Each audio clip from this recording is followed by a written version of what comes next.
পশ্চিমবঙ্গ রাজ্য বামফ্রন্টের ডাকে শুক্রবার লালবাজার অভিযান বামেদের। দলের বর্ষিয়ান নেতা বামফ্রন্ট চেয়ারম্যান বিমান বসুর নেতৃত্বে এদিন লালবাজার অভিযান করে বামেরা। কলকাতার পুলিশ কমিশনার বিনীত গোয়েলের পদত্যাগের দাবিতে অভিযান বামেদের। জানা গিয়েছে 30 ঘন্টার কর্মসূচি নিয়ে রাস্তায় নামে বামেরা। বামফ্রন্ট চেয়ারম্যান বিমান বসু জানান, পুলিশ যেখানেই তাদের বাধা দেবে সেখানেই বসে পড়বেন বাম কর্মী সমর্থকরা। বামেদের কর্মসূচিতে অপ্রীতিকর পরিস্থিতির মোকাবিলায় লৌহ প্রাচীরে মুড়ে ফেলা হয় কলকাতা পুলিশের সদর দপ্তর। আরজিকরের মহিলা চিকিৎসককে ধর্ষণ ও খুনে দোষীদের দৃষ্টান্তমূলক শাস্তি, তথ্য প্রমাণ লোপাটে জড়িতদের হেফাজতে নেওয়া এবং কলকাতার পুলিশ কমিশনার বিনীত গোয়েলের পদত্যাগের দাবিতে আগেই লালবাজার অভিযানে ডাক দিয়েছিল বামেরা। পূর্ব নির্ধারিত ঘোষণা অনুযায়ী এদিন বউবাজার থেকে লালবাজারের উদ্দেশ্যে মিছিল করে বামেরা। এদিন ফিয়ার্স লেনের কিছুটা দূরে বিবি গাঙ্গুলি স্ট্রিটে লোহার ব্যারিকেড করে আটকে দেওয়া হয় বামেদের। বিক্ষোভকারীরা সেখানেই শান্তিপূর্ণ অবস্থান শুরু করেন। রাতভর এই কর্মসূচি চলবে বলে জানিয়েছেন বিমান বসু।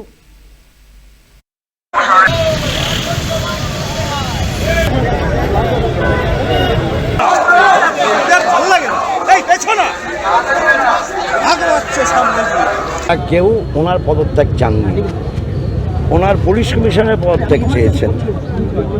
ওনার যারা যারা এই ব্যাপারেতে ইন্ডিক্টেড তাদের পদত্যাগ চাওয়া হয়েছে। অ্যাজ হেলথ মিনিস্টার উনি যদি ওনার রত্নদের একটু দেখতেন, তারা স্বাস্থ্য চিকিৎসা এবং স্বাস্থ্য শিক্ষা সম্পর্কে যে কাজগুলো করছেন সেগুলো কি ঠিক করছেন, এটা দেখলে পরে তো এই দুরবস্থা হতো না। কমিশনে থাকার যোগ্যতা আছে। এই কমিশনারকে মেরুদণ্ডটা সোজা করার জন্য একটা মেরুদণ্ড উপহার দিয়ে এসছে। জুনিয়র ডাক্তাররা মেরুদণ্ড সোজা রাখার জন্য একটা মেরুদণ্ড তাকে উপহার দিয়ে এসছে। এটাই মেরুদণ্ড। আপনার মেরুদণ্ড নেই, এটা লাগিয়ে নিন।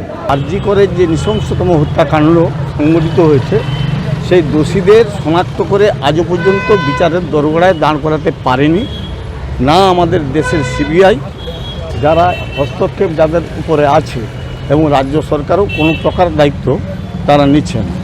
এই অবস্থায় এই আন্দোলন চলছে। আমরা দাবি তুলেছি স্বরাষ্ট্রমন্ত্রী পদত্যাগ চাই, স্বাস্থ্যমন্ত্রী পদত্যাগ চাই, পুলিশ কমিশনারের পদত্যাগ চাই, এবং জুনিয়র ডাক্তারও সেই আন্দোলন করছে সারা দেশ জুড়ে। কিন্তু এই আন্দোলন আমাদের চলছে।